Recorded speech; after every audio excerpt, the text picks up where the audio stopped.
Salve, muito boa noite. Nós estamos mais uma vez aqui no Frente a Frente, diretamente dos estúdios da Rede Vida aqui em Brasília, falando sobre política. Olha, política é que paga o seu aluguel, que define a sua vida, a sua escola, e é por isso que a gente insiste. Hoje aqui nesta conversa, na mesa redonda, eu e a Denise e o deputado Kim Kataguiri. O deputado Kim, ele ficou muito famoso nacionalmente, foi eleito por São Paulo, dentro de São Paulo, porque foi um dos líderes aí desse movimento novo que levou as pessoas para as ruas, protestando ali no final do governo Dilma, a favor do impeachment, e acabou formando um bloco que elegeu o presidente Jair Bolsonaro. Primeiro bloco é que ele disse que é independente, que não segue o presidente Jair Bolsonaro em tudo, não. Deputado Kim, hoje o debate lá no Senado Federal, na comissão mista, é a reforma administrativa. É uma reforma pela metade, porque diminuiu muito o governo, mas o Estado continua grandão, né? A gente fala muito de reforma da Previdência, mas eu fico muito assustado com a folha de pagamento do Estado. Sem dúvida. É um dos principais problemas que a gente tem hoje, né? E é um problema agravado pelo fato de que a boa parte da folha hoje você não tem nem como mexer, porque a estabilidade chegou num ponto que, teoricamente, né, a estabilidade, juridicamente falando, não é absoluta, né? Você pode demitir o funcionário, teoricamente, caso ele não tenha um desempenho satisfatório ou tenha um número de faltas muito elevado. Mas, na prática, isso não se materializa, né? Apesar de ter a previsão constitucional de que a estabilidade não é absoluta, na prática ela é quase que é absoluta. Dizem dirigentes que é impossível. Você não tem um desempenho suficiente, não tem nenhum tipo de sanção, né? Então, não tem promoção, mas fica lá. Quem inventou a tal da estabilidade? Veja bem, eu acompanhei, eu sou um veterano aqui e fiz cobertura da Constituinte, e me lembro. E naquele momento se pensava muito na perseguição política e acabou convencendo os parlamentares de que, se não houvesse a estabilidade política, quando chegasse um prefeito, governador e presidente da República, demitiria todos e contrataria seus aliados. Não é assim que funciona. Exatamente. A estabilidade para cargos de natureza estatal, de natureza do Estado, por exemplo, tem que ter estabilidade, e há quem duvide, há quem ache que não, para o juiz, para o policial, para o fiscal da Receita e tal. Mas para o escriturário, um motorista, não é porque são profissões menores, é porque não precisa da estabilidade. Quer dizer, o senhor estenderia essa estabilidade até todos ou acha que tem que ter limite? Não, para mim, efetivamente, todo mundo teria a sua estabilidade relativizada, até deputado. Eu hoje, inclusive, tive um debate com um deputado petista sobre um projeto de uma criação lá no âmbito da Comissão de Trabalho, Administração e Serviço Público, sobre a criação de conselhos populares. Ele falou, os conselhos têm que participar, é democracia. Eu falei, deputado, eu tenho uma solução muito melhor e que não gera nenhum custo para a população. Vamos acabar com a estabilidade dos políticos. Então, eu sou deputado federal, você está insatisfeito com o meu trabalho? No meu segundo dia, eu já estou descumprindo promessa de campanha. Junta lá 1% das assinaturas, revoga o meu mandato, chama a nova eleição. Vamos aprovar um sistema de eleição distrital que eu possa revogar o mandato de um parlamentar sem ter que chamar uma eleição nova, proporcional de lista aberta no estado inteiro. No distrito, né? Então, revoga o seu mandato e começou pelo deputado, que aí a gente já começa falando, não é que a gente está perseguindo funcionário público, não, a gente está acabando com a nossa estabilidade. E qual foi a resposta dele? Já começa dando exemplo. Ele falou, não, acho melhor, os conselhos são uma forma de participação popular muito melhor, né? Que é uma maneira meiga de se dizer, não quero ter o meu mandato à mercê da opinião pública, né? E as estabilidades acabam chegando às estatais, né? Que são aberrações. Não, exatamente. 19 salários por ano, né? Algumas estatais pagam medicamentos e plano de saúde, médicos, 100% para toda a família, inclusive para a mãe. Quer dizer... Em média, você tem na Petrobras ali 3 a 4 funcionários exercendo ali uma função que, quando você pega um paralelo na Shell, na Exxon, na British Petroleum, você tem um funcionário fazendo aquela função que na Petrobras é exercida por 3, 4 ao mesmo tempo. Salários? Né? Verdade, e os salários absolutamente o melhor cargo do incompatíveis. Brasil é presidente da Petrobras. Presidente estatal. O salário de um presidente da Petrobras é mais de R$150 mil. E várias regalias, avião, tem cartão de crédito corporativo e aquele charme de ser um executivo de uma Na verdade, assim, você é um grande executivo, um grande administrador, tem muito poder, mas não tem risco nenhum. É o melhor dos mundos. Você é um grande empresário, você tem todo o poder e o dinheiro do grande empresário, mas você não tem nenhum risco. Você não pode quebrar, você não vão entrar com ação trabalhista contra você. Se você tiver prejuízo, não é você que vai pagar. E tem várias pessoas para fazer o trabalho que na iniciativa privada é feito por um. Exatamente, exatamente. Agora, como é que vai ser essa questão? Um outro tema que está chamando muita atenção no Congresso é a reforma tributária, que ainda não chegou, que vai começar a esquentar agora, né, com essas propostas aí que começam a chegar ao Parlamento. A gente já tem a notícia que o governo tem mandou para o Congresso um projeto de lei lá para mudar o orçamento, fazer um crédito suplementar de 248 bilhões de reais. É isso mesmo. O crédito que o governo quer de 248 bilhões de reais. Se não for aprovado, o presidente Jair Bolsonaro vai pedalar, assim como fez a presidente Dilma Rousseff. Pelo menos já é isso que está sendo dito ali entre os integrantes da Comissão Mista de Orçamento. Como é que vai ser isso? Precisa da reforma tributária porque o déficit está muito alto. Os estados estão quebrados, hoje os governadores estiveram aqui todos de pires na mão, os municípios estão quebrados, os prefeitos vieram há 2 semanas também de pires na mão. A União clama pela reforma da Previdência porque também não tem como pagar suas contas. O Estado quebrou? Não, o Estado já... Assim, é difícil falar que o Estado quebrou, né? Porque o poder público não tem CNPJ, né? Então não tem como a gente fazer uma recuperação judicial, nunca fecha o país, sempre tem como ficar pior, né? E fica cada vez pior, já está quebrado há muito tempo e fica cada vez pior. Você trouxe 2 assuntos muito importantes que têm sido pouco debatidos, na minha opinião, e que são bastante complexos. O primeiro é a questão da reforma tributária, que você tem certa discordância do governo, né, com a opinião que vem sendo veiculada no Congresso Nacional. Então, você tem o presidente da Câmara recentemente chamou os líderes e parlamentares interessados na pauta econômica, eu tive presente, para discutir junto com o professor Bernardo Api a reforma tributária que mais tem o apoio do presidente da Câmara, né? Que é uma reforma tributária que cria uma espécie de IVA, né, que é o imposto de valor agregado. Esse qual projeto? É do Raul, não? Não, o projeto do Bernardo Api é o projeto que institui o IPS, né, que é o Imposto sobre Produtos e Serviços. Não está descartado. O Raul diariamente milita na Câmara para que o texto seja retomado, mesmo por uma questão que ele advoga bastante de economia processual, né? A gente já passou por diversas discussões. Você tem a criação de um IVA, diversos outros institutos, mas, ao que parece, o presidente da Câmara tem uma opinião divergente. Ele prefere o do API. E prefere, inclusive, o que está sendo gestado no governo. Não exatamente, porque o que está sendo gestado no governo parece que possui, até onde sei, possui discordâncias com o texto do API. Né? Mas já estão dizendo que é para brigar com o Rodrigo Maia, já tem toda essa...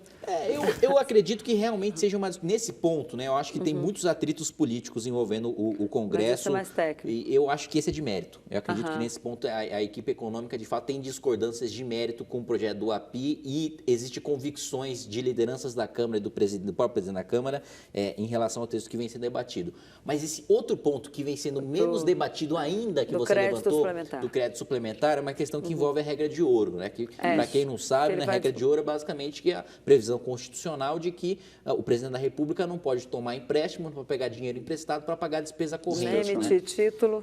Né? Que exatamente, se endividar. Né? Então, ele não pode se endividar para pagar a despesa corrente. Ou seja, o governo só pode se endividar se for para fazer investimento. Agora, se for para pagar, é como se fosse na sua casa, né? Você não pode pegar empréstimo para pagar a conta de luz, conta de água, ou o convênio dos seus filhos, ou a escola deles, que é uma conta que você tem todos os meses. Só teria se você fosse fazer uma aplicação, né? Um investimento. Mesma coisa para o governo, né? Mais ou menos isso.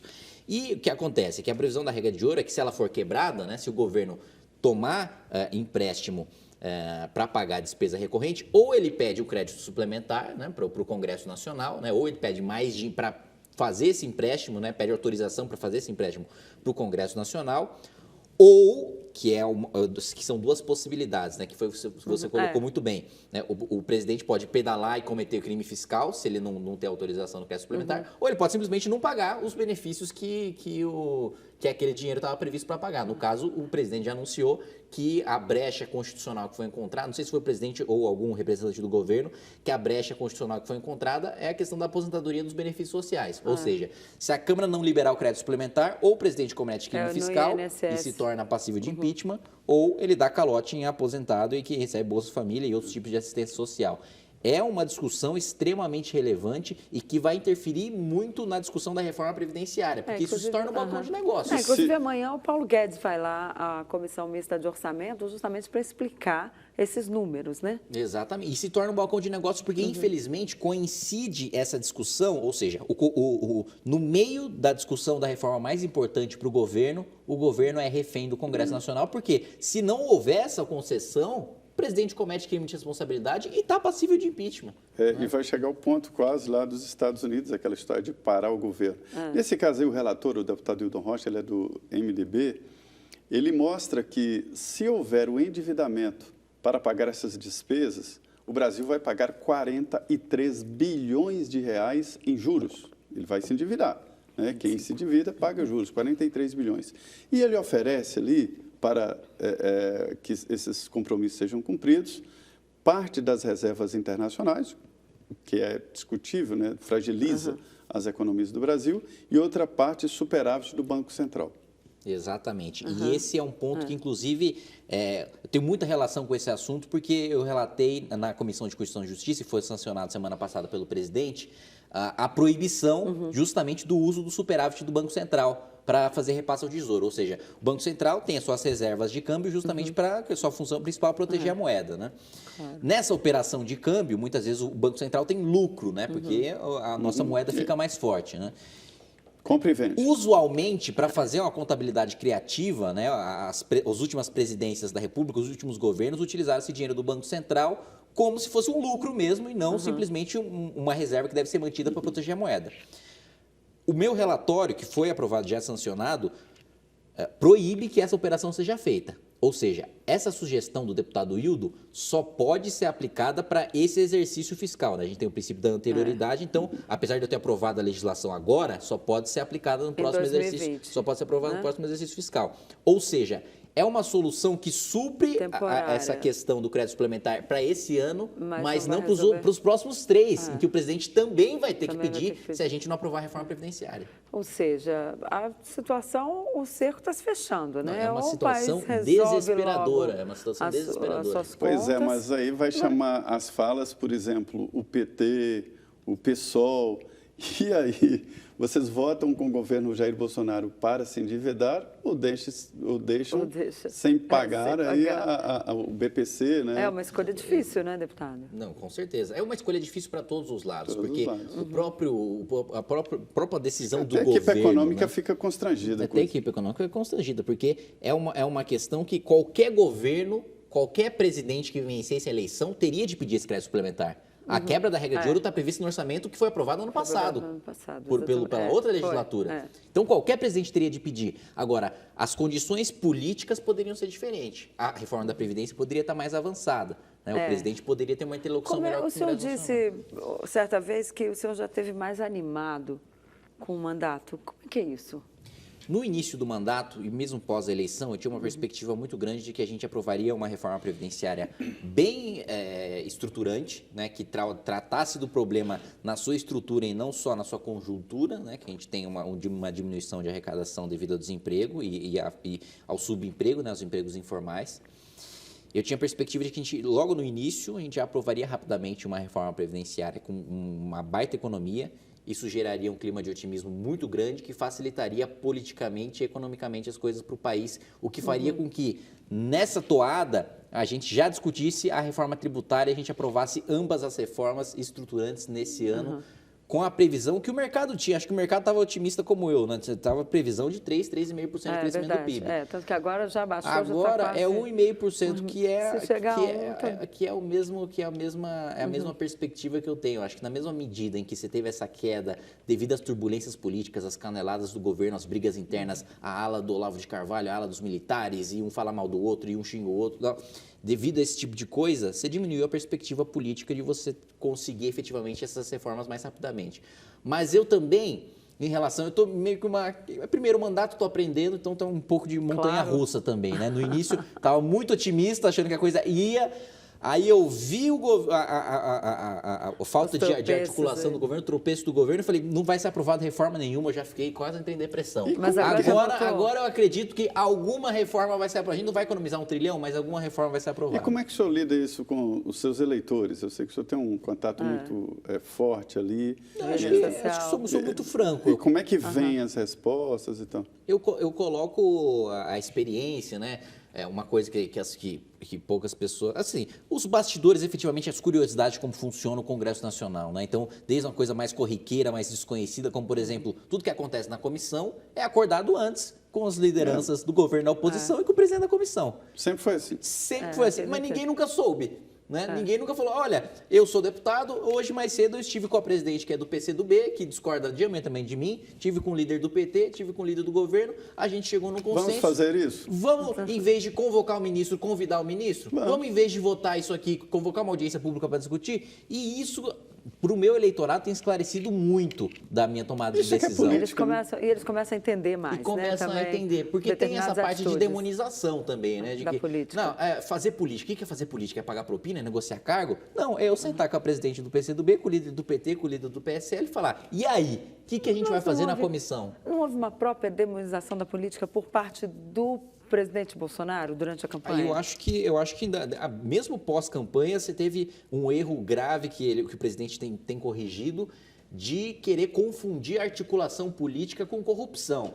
Uma coisa não tem absolutamente nada a ver com a outra. Uma coisa é eu sentar com a presidente da comissão e falar, olha, esse projeto aqui, mesmo para a sua visão mais socialista, mais comunista, mais intervencionista, é um projeto equivocado que a gente precisa debater melhor. Você não tem a base de dados suficiente para debater e nem eu. Vamos levar para frente? Isso é articulação política. Ou, em vez de convocar, que é um negócio agressivo, vamos convidar o ministro, a gente acerta uma data, ele vem, esclarece. Se ele não vier, a gente convoca. É uma conversa, assim, que você tem em qualquer ambiente de trabalho. Né? E os ministros, em sua maioria, têm atendido. Então, não dá para você chamar isso de corrupção ou de velha política. Eu, pessoalmente, não gosto do termo velha política ou nova política. É política. Porque ou é boa política ou é má política. Porque exatamente. Não é porque é velha que é ruim, nem é porque é novo que é bom. Tem novo parlamentar que eu acho que a atuação é patética. E tem parlamentar antigo reeleito que eu acho brilhante. Então, não necessariamente porque é novo é bom. O Kim tem 23 anos de idade, ele é renovação, ele é bom porque ele entrou agora. Não, posso ser meu mandato, posso ser uma porcaria. Da mesma maneira como o cara que está lá há 8 mandatos pode ter uma excelente atuação, mas sempre agiu isolado e nunca teve holofote. É verdade. Bom, nós vamos para mais um intervalo e como o deputado lembrou bem aqui, é boa ou má política, mas ela é necessária, como sempre diz o Zé Maria, para pagar o seu aluguel e ajudar você a entender melhor e a viver melhor o país. E nada melhor para isso do que a democracia, a participação e o diálogo. E nós vamos continuar dialogando aqui com o deputado e com você. Voltamos em 2 minutos.